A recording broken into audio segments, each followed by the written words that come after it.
Hello aspirants, welcome to daily UPSC Current Affairs revision series by Insights IAS. In today's session, we'll cover Borophene, PM-YASASVI Scheme, the Bharat 6G Alliance, Internet shutdowns in India, and Mission Golden Spice. And in mapping, we'll explore the el-Mandeb Strait. So, without any further delay, let's get started. Let's start with something genuinely fascinating from the world of material science, Borophene. Here's the context. Scientists at the Institute of Advanced Study in Science and Technology IASST in Guwahati achieved a genuine breakthrough by using Borophene as a bio-lubricant additive in castor oil. Now, before we go technical, let's understand this simply. Imagine a material so thin it's just one atom thick, and imagine using that material to make cooking oil work better as an industrial lubricant. That's essentially the story here. So, what exactly is Borophene? It's an ultra-thin, two-dimensional crystalline allotrope of boron. It consists of a single atom-thick layer of boron atoms, and it's often referred to as the boron equivalent of graphene, possessing exceptional mechanical strength, flexibility, and electronic conductivity. If you've heard of graphene, think of Borophene as its boron cousin. Now, let's understand how it's actually formed. Because unlike graphene, which can simply be mechanically peeled off from bulk graphite, Borophene doesn't exist naturally in bulk form at all. It has to be synthesized artificially. This happens through chemical vapor deposition, or CVD, and molecular beam epitaxy, or MBE, where it's synthesized under ultra-high vacuum conditions by evaporating pure boron gas onto hot, highly clean metallic substrates such as silver, gold, or copper. There's also substrate interaction involved. The metallic substrate provides the necessary electrons to stabilize the planar two-dimensional arrangement of boron atoms, forming a metallic sheet with mixed covalent and electron-deficient bonding networks. Now, coming to the key features of Borophene, and this is where prelims often draws direct factual questions. It shows anisotropic physical properties, meaning it exhibits direction-dependent mechanical, thermal, and electrical properties due to its asymmetric atomic lattice structure. It has exceptional mechanical strength and flexibility, possessing ultra-high tensile strength and a high Young's modulus, while maintaining flexibility superior to graphene along specific crystallographic axes. It also has high thermal and metallic conductivity, and here's a genuinely interesting contrast. Unlike bulk boron, which is a semiconductor, Borophene acts as a fully metallic conductor with high thermal conductivity. Now pause here, because this next feature is exactly why it works so well as a lubricant additive. It has superior tribological and load-bearing capacity, forming durable protective tribofilms during mechanical shear, which significantly reduces surface roughness, friction, and mechanical wear. And it shows high chemical reactivity. Its electron-deficient nature makes it highly reactive, enabling uniform dispersion in organic fluids, like vegetable or castor oil, without requiring any chemical surface modification. That's exactly why the IASST team could mix it directly into castor oil. On its key applications, it's used as an additive in bio-based lubricants to reduce friction, improve efficiency, and lower energy consumption in industrial machinery and marine transport.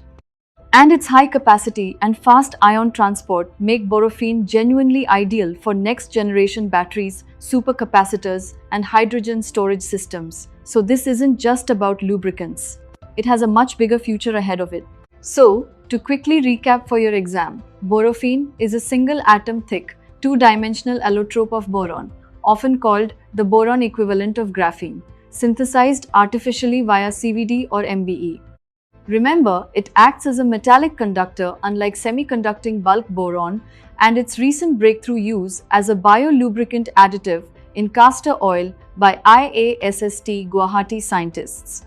Now, let's move to an education-focused government scheme, one that genuinely touches thousands of students' lives, PM-YASASVI. Here's the context.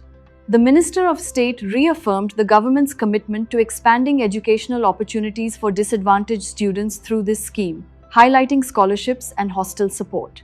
So, what exactly is PM-YASASVI Scheme? It stands for Prime Minister Young Achievers Scholarship Award Scheme for Vibrant India, and it's a comprehensive umbrella scheme implemented by the Department of Social Justice and Empowerment under the Ministry of Social Justice and Empowerment. It essentially unifies scholarship support and residential hostel infrastructure for socially and educationally backward youth across India. Let's understand its origin and evolution, because this history is genuinely testable. The hostel construction component originated way back in 1998 to 99 to address educational backwardness among OBC youth, and it underwent a major revision in 2017 to 18. It was later restructured and expanded into the present PM-YASASVI umbrella framework to cover financial assistance across all learning stages, from school level right through to top-tier college education. Its aim is genuinely important: to eliminate financial constraints and geographical barriers for students hailing from rural and economically weaker sections, ensuring equitable access to secondary and higher education through financial scholarships and quality hostel facilities. Now, let's understand who exactly is eligible for this scheme. On identified categories, it's open to students belonging to other backward classes, OBC, economically backward classes, EBC, and denotified, nomadic, and semi-nomadic tribes, DNT. On the non-creamy layer requirement, applicants must be listed in Central State or UT lists of OBCs and must fall strictly outside the creamy layer. And on priority allocation, hostels prioritize post-matric and undergraduate students coming from rural areas that lack local colleges, with a mandatory 5% seat reservation specifically for students with disabilities. Now, coming to the key features of the scheme, and this is genuinely dense, so let's slow down. There's a 4-tiered scholarship structure, combining 4 major financial assistance channels: the pre-matric scholarship scheme, the post-matric scholarship scheme, the top class education in schools scheme, and the top class education in colleges scheme. There are also differentiated hostel cost norms, standardizing per seat hostel construction costs across geographic regions, and this is a classic prelims elimination point. So hold these figures in mind. The northeastern region gets Rs 3.5 lakh per seat, Himalayan regions get Rs 3.25 lakh per seat, and the rest of India gets Rs 3 lakh per seat. There are also strict construction timelines. Hostels must be completed within 18 months from the work order or 2 years from the first installment release, without any project extensions allowed. There's streamlined land utilization too, removing the need to acquire new land by permitting hostel construction within ongoing state government projects, engineering colleges, medical campuses, polytechnics, and Sansad Adarsh Gram Yojana villages. There's performance-linked fund release. Central grants are disbursed in a 3-stage 50-45-5 ratio, where the final 5% is deliberately withheld until physical occupation by OBC. EBC or DNT students is formally verified, a smart accountability mechanism. And there's a quality and audit reserve, setting aside 0.25% of the budget allocation up to Rs 10 lakh for independent third-party quality inspections and impact evaluations. So, to quickly recap for your exam, PM-YASASVI unifies scholarships and hostel infrastructure for OBC, EBC, and DNT students, with its hostel component tracing back to 1998 to 99. Remember the 4 scholarship tiers, the region-wise hostel cost norms from Rs 3 to 3.5 lakh per seat, and the performance-linked 50-45-5 fund release ratio. Now let's move to a genuinely forward-looking telecom topic, the Bharat 6G Alliance, or B6GA. The context is that the Minister of State for Communications announced that this alliance has expanded its membership to 90 organizations. So what exactly is Bharat 6G Alliance? It's an industry-led, government-facilitated collaborative platform established to position India as a global leader in 6G telecommunications. It brings together domestic and international stakeholders to drive research, intellectual property creation, and standard setting for next-generation networks. It's facilitated by the Department of Telecommunications under the Ministry of Communications. Now, on its global strategic partners, this is genuinely a wide network worth remembering. It operates under bilateral MOUs with international 6G bodies like the Next-G Alliance in the USA, 6GIA in Europe, 6G Forum in South Korea, XGMF in Japan, 6G Brazil, and even the European Space Agency. That's a genuinely global reach for an Indian-led initiative.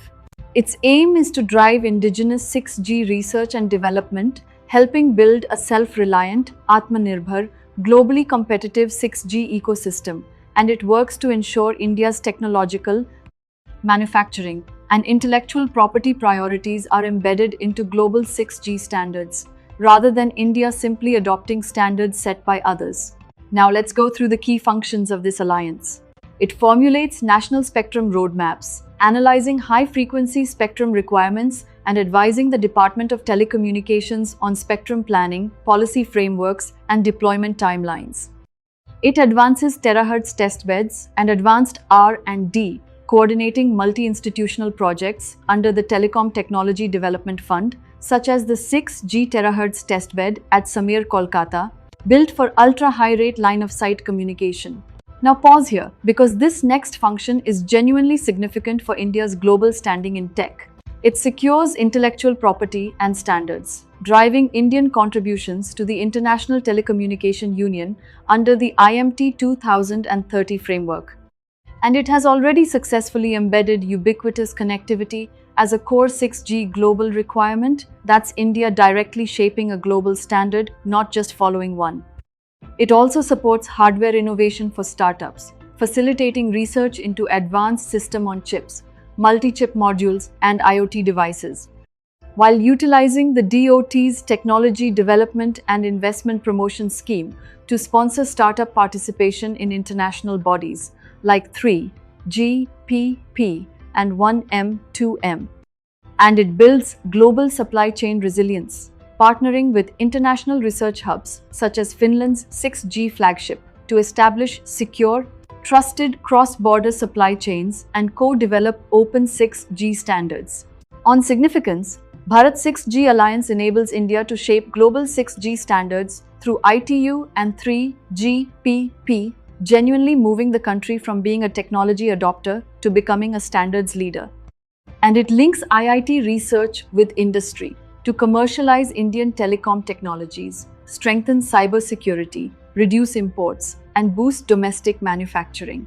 So, to quickly recap for your exam, Bharat 6G Alliance is India's industry-led 6G platform under DOT, now expanded to 90 member organizations with global partnerships spanning the USA, Europe, South Korea, Japan, and Brazil.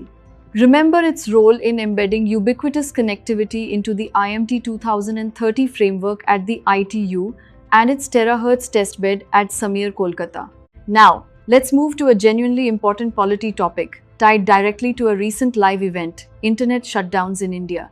The context is that following a mobile internet shutdown in central Delhi during the Cockroach Janta Party's Chalo Sansad protest, concerns have been raised over the use of internet shutdown powers under the Telecommunications Act 2023. So, what exactly is an internet shutdown? It's an intentional state-ordered disruption of telecommunications or digital communications. It renders internet services inaccessible or unusable within a specific geographic location, ranging from throttling network bandwidth and blocking targeted social platforms, all the way to executing complete network blackouts. Now, let's understand the governing statutory provisions and constitutional articles involved, because this is genuinely foundational.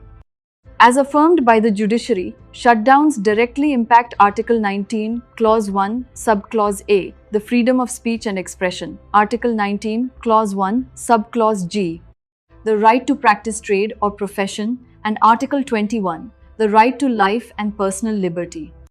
On the statutory framework, this is governed under Section 20, Subsection 2, Clause B of the Telecommunications Act 2023 and the Telecommunications Temporary Suspension of Services Rules 2024.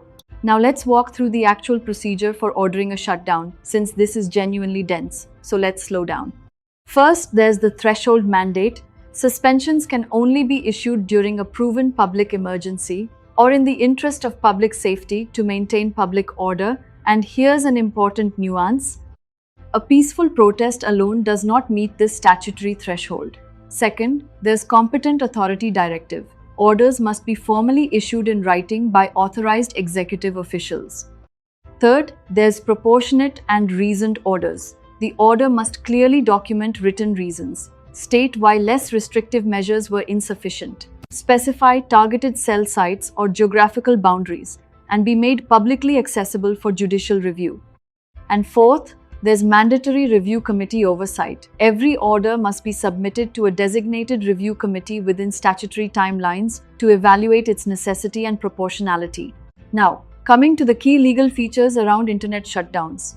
There's a strict temporal limit. Under the 2024 rules, an individual suspension order cannot remain in force for more than 15 days, and indefinite suspensions are legally invalid.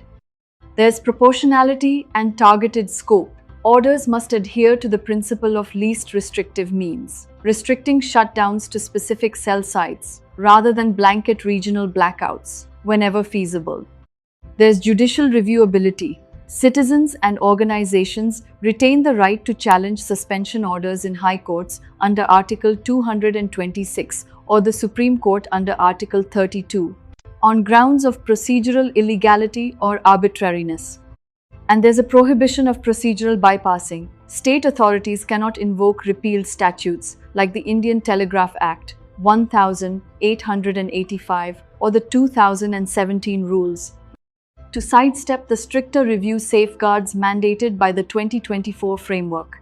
Now pause here, because the landmark Supreme Court guidelines from the Anuradha Bhasin case are genuinely important, and this is exactly the kind of case law question UPSC loves testing.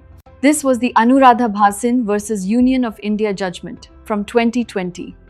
It recognized fundamental right status, holding that freedom of speech and the right to carry out trade or business over the internet are constitutionally protected under Article 19, Clause 1, Subclause A and Article 19, Clause 1, Subclause G. It established a proportionality test, ruling that broad, complete network suspensions are permissible only as an unavoidable last resort, and that any order must satisfy tests of necessity, legality, and proportionality. It included a prohibition of indefinite bans, declaring indefinite internet shutdowns unconstitutional. And it mandated publication, directing that all shutdown orders and their underlying justifications must be published to allow affected citizens to challenge them before courts of law. So, to quickly recap for your exam, internet shutdowns in India are governed by Section 20, Subsection 2, Clause B of the Telecommunications Act 2023 and the 2024 suspension rules with a strict 15-day limit.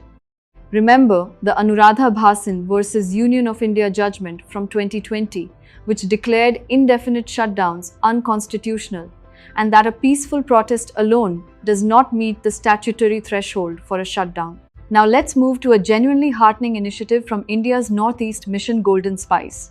The context is that the Union Minister for Development of Northeastern Region Minister launched this Rs 175.45 crore project, a 5-year initiative aiming to build a farm-to-global market ecosystem for Meghalaya's GI-tagged Lakadong turmeric. So what exactly is this mission? Officially titled the Integrated Lakadong Turmeric Value Chain Enhancement Project, Mission Golden Spice is a 5-year 2025 to 2030 phased initiative designed to transform Lakadong turmeric into a globally competitive brand. It operates as part of the Centre's broader Unlock the Economic Potential of India's Northeast or USP initiative under the Ashtalakshmi strategy. On the organizations involved, the anchor bodies are the Ministry of Development of Northeastern Region and the Northeastern Council, NEC, while the state implementation is handled by the Government of Meghalaya. Its aim is genuinely ambitious, to double turmeric farmers' earnings from Rs 30 to 40 per kg to Rs 80 per kg by 2030, overcome post-harvest losses, establish processing facilities, and position Lakadong turmeric as a flagship export product in markets across the US, EU, Japan, and the Gulf countries. Now, let's go through the key features of this mission. There's a phased roadmap running from 2025 to 2030, implemented in 2 phases. Phase 1 focuses on strengthening value chain infrastructure, cold chains, and processing, while Phase 2 concentrates on commercial expansion, branding, and export scaling. There's cultivation and production scaling, expanding land under Lakadong turmeric from 2,500 hectares to 7,000 hectares, targeting an annual yield of 49,400 metric tons by 2030. That's a genuinely ambitious near tripling of cultivated land. There's a multi-agency funding model too, financed jointly by Ministry for Development of Northeastern Region and NEC at 50%, the Ministry of Agriculture and Farmers Welfare at 33.1%, and the Government of Meghalaya at 16.9%. There's also the largest extraction facility in the Northeast, establishing the region's largest integrated organic processing and curcumin extraction plant in Meghalaya to shift from raw exports toward high-value processing.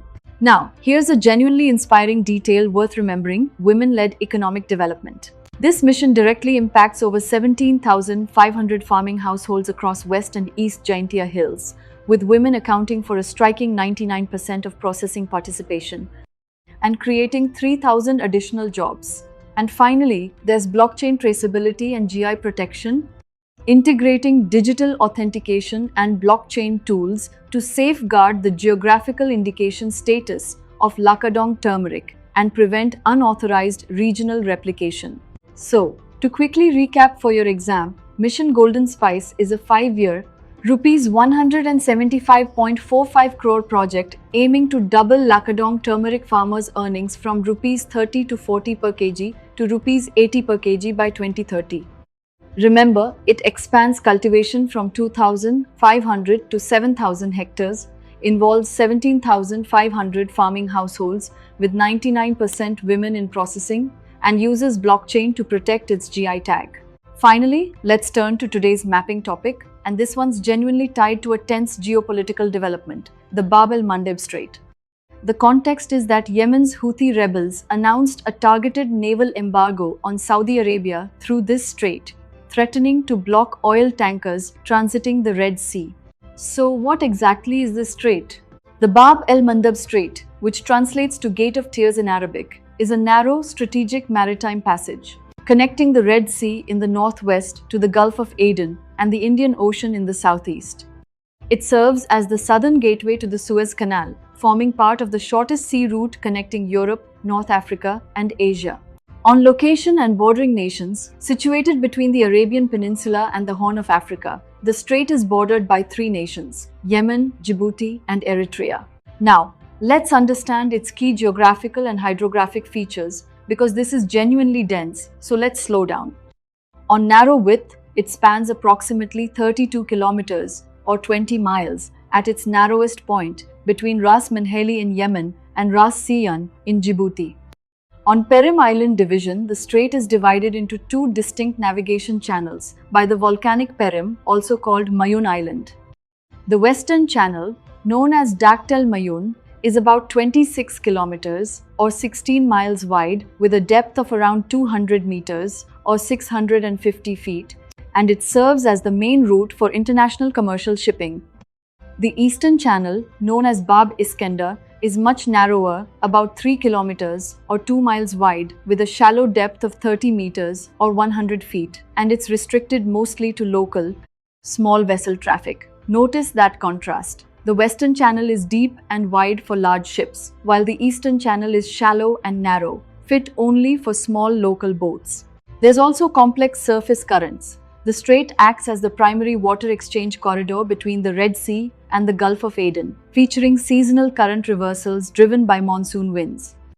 And there's a volcanic archipelago too, dotted with volcanic islands, including the 7 Brothers or Sawabi Islands near the coast of Djibouti.